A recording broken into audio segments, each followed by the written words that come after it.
Guess this means I'm recording again. Right then, after almost a year away, I'm finally back recording again. I'm in the new location, as you can tell by this lovely wallpaper. We're keeping that.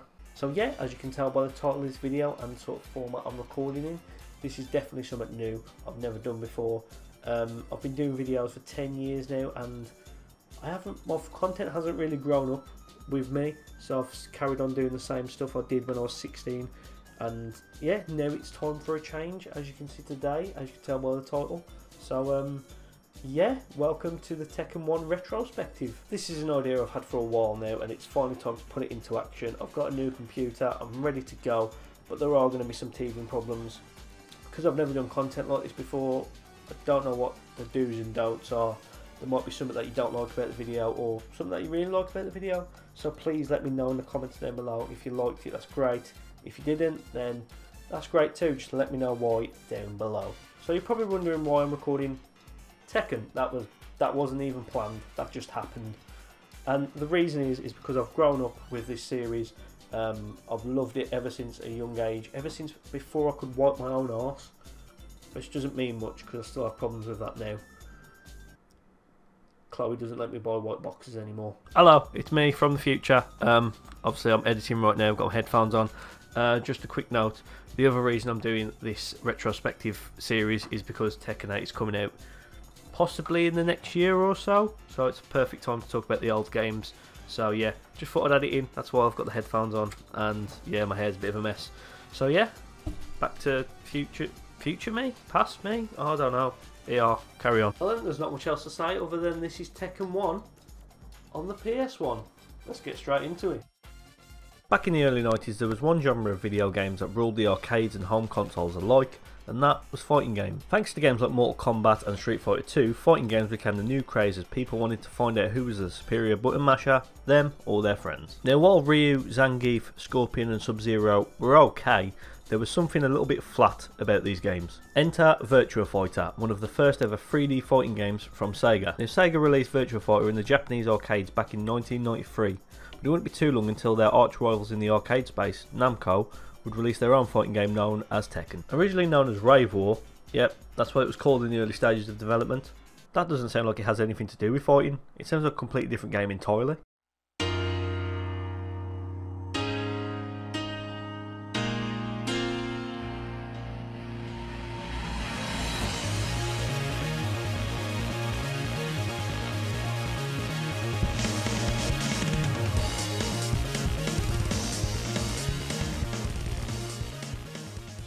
But in the end they decided to go with Tekken, which is obviously the better option. Tekken would release in Japanese arcades in September 1994, just a little under a year after Sega's outing. Sega also brought their game to home consoles thanks to their own console, the Saturn. Now sadly, Namco didn't have this luxury, but they teamed up with the new kids on the block in the console space, Sony, to bring Tekken to the PlayStation in 1995.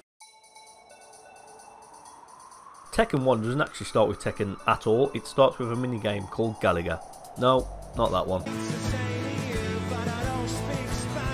It's a Namco arcade classic and it doubles up as a loading screen. Now while nowadays it seems pretty redundant having a game in the loading screen, as almost any game loads instantly on modern consoles, back then this was a pretty decent way to pass the time while waiting for the game to load. Speaking of modern consoles, I reckon I could play a full match of FIFA 97 while GTA 5 loads on the PS3.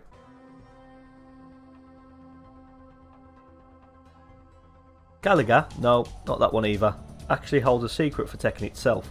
Now to do this you have to beat 8 levels of the game perfectly by shooting every single enemy on screen. Now I've tried this and this is what it looks like.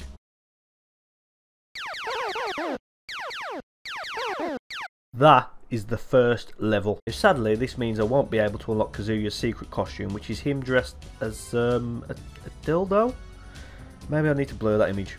Oh no, that's worse, that's definitely worse. Once you finish fighting at Galaga, definitely not that one, you get Tekken's first ever CGI intro and it's a thing of beauty. Now while nowadays this looks like someone has brought sex dolls to life, these visuals are actually pretty cutting edge, especially for video games. I mean, this is the intro for Battle Arena Toshinden, which released the same year. It's just rolling text, that's all you get. Once that fever dream is out the way though, you get into Tekken's main menu, which is just full of options. You get arcade mode, 2P play mode, and test mode. That's just the options, don't let it fool you. While I'm here though, I am going to change a few things in the options. Definitely going to be changing the difficulty to ultra hard, because I mean, come on, I am a Tekken pro. You didn't see that. That didn't happen. Tekken is pretty limited on its modes, with there only being a 1-player mode and a 2-player mode. Arcade mode kind of doubles up as a story mode and a time attack mode, where you'll fight against the computer through 9 stages, with each stage getting more difficult each time. The last 2 stages being boss stages, the 8th being the sub-boss which is specific to your character, and then the final stage being against the game's main antagonist Heihachi. Imagine Vince McMahon with a really shit haircut. Your reward, or should I say rewards, for all this is an ending film, a new playable character, a chance to get the high score on the leaderboard, and a premium gold players pack for FIFA 23. I may have made the last one up. Jesus Navas, that's all I got. I spent 25k on this pack just for this clip in this video, and I got Jesus Navas. Are they taking the piss? And the 2-player is pretty simple to understand. You get to play against someone else and you get to win fruit. Haha, yes, I've won.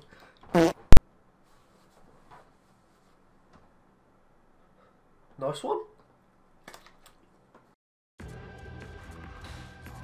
Now it's time to talk about the main event of any Tekken game, and that is its story, and it all starts here. Now the story actually starts about 20 years before the game takes place, where Heihachi is the leader of a company called the Mishima Zaibatsu. I think they sell toasters, I'm not too sure. One day Heihachi is training his son Kazuya to fight and absolutely destroys the little bastard. Oh! And if it wasn't enough, then he decides to throw a little Kazi boy off a cliff. Heihachi has his reasons for doing this, which will become clear later on in the story, but man, Sunday dinner must have been a bit awkward that week. It's okay, Dad. I'm not angry. So we're good. Well, I feel like, obviously, the communication could be better. Almost 20 years later, Heihachi, for some random reason, decides to start a fighting tournament, which gains the interest of some of the best fighters from around the world, including Kazuya, who joins to finally get revenge on his father. Tekken 1 actually had a great way of introducing some of its very unique characters and tell their stories. This is done through the game's manual. Now I had to look these up as I don't actually own a physical copy of the game. I'm glad I did. These little bios are great. Some of them don't even make sense due to the poor translation. I mean, under Kazuya's likes, it says his father's hateful looks. Sending mixed signals there, Kazi boy. And under Nina's likes, it says Tom of Tom and Jerry. No, look it up. That's actually what it says. This is a great way to find out why each character is fighting in the tournament and a bit about their personalities as well. Developers didn't have to do this, but I'm glad they did. Not only do you get to find out about the main 8 characters through their bios, but each one also gets an ending. Each one being sort of a what-if scenario of what would happen if they won the tournament, with only one of them being the real ending. Can you guess which one it's going to be? Each ending showing a very different outcome to the tournament. For example, Yoshimitsu giving his money to the poor, Kazuya finally getting revenge on his father, and Nina, whose ending is just there to scare the shit out of me. Oh, fucking hell. Oh no, I've done it again. I've done it. Oh, for God's sake. Always happens, man. These endings are a great way to show the personalities behind the characters, but sadly, none of the sub-bosses or Heihachi have an ending. Another thing about these endings is that they all use the same music, which is okay for some, but weird for others.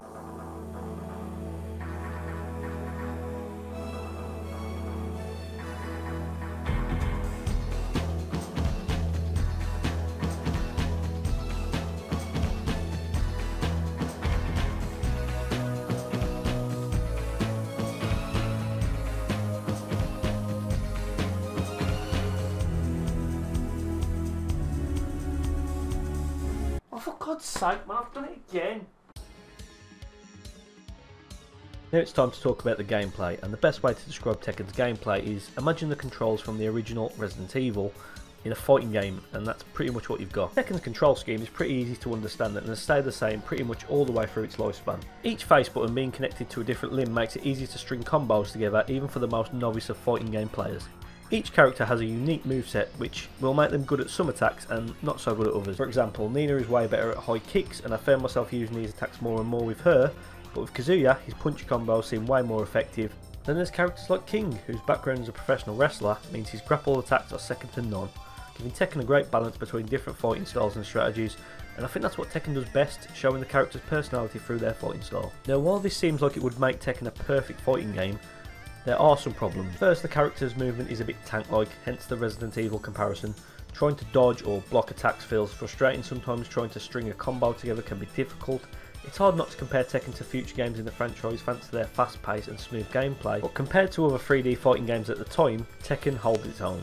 Another thing I wanted to talk about is the difficulty of the AI. Now when you first start the arcade run, the first couple of stages can be a breeze, but once you get to about stage 5, well, welcome to Block City, bitch. It does not matter if you hit the AI with a punch, kick, grapple, bloody twatting them over the head with a Silic Band bottle, they will block everything. In the end you just end up waiting for a bit of luck to get past the stage, which leaves you feeling a bit frustrated. Tekken has 8 characters from the offset, but each character has a side boss, each one being able to be unlocked after beating the arcade mode with each character. However, Heihachi is only unlocked after beating the arcade mode in under 5 minutes and 30 seconds, which is easier said than done. Right, as you can see in the gameplay I just played, I beat Heihachi comfortably under 5 minutes and 30 seconds, but I still didn't unlock him. I've tried everything, I've even beat the game on ultra hard and still nothing, so if anyone knows how to actually unlock Heihachi, let me know in the comments down below. The game takes about an hour to unlock all characters, which is a whopping 17 characters by the way, which is really decent for a fighting game at the time. Each character feels unique, not only in the gameplay but the way they look, while other games at the time had about 5 ninjas filling up the roster with the colour being the only difference. Almost all of Tekken's fighters have a unique look, with only Armor King and P-Jack really looking like a costume swap for King and Jack. Speaking of the sub-bosses, they all serve a purpose for being here. For example, Nina's sub-boss is her sister Anna, King's sub-boss is his mentor Armor King, and Paul's sub-boss is Kuma, a bear. Yep, just a bear, that's all the information I have. Peter are not going to like this footage.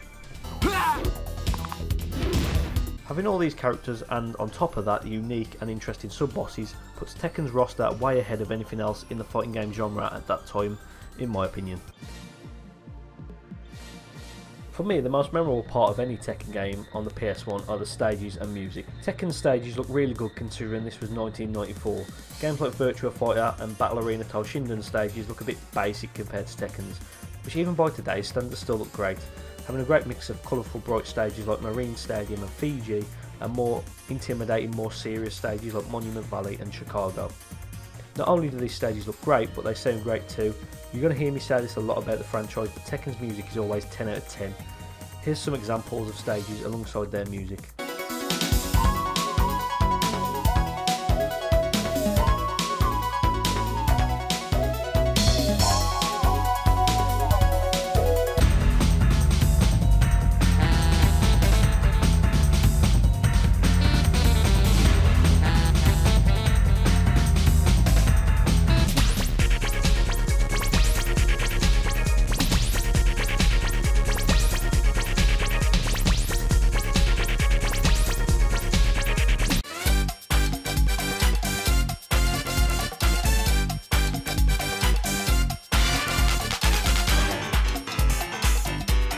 To me, the music in this game feels almost perfect for each stage. For each game I'm going to pick my favourite stage, and for Tekken 1 it has to be Monument Valley.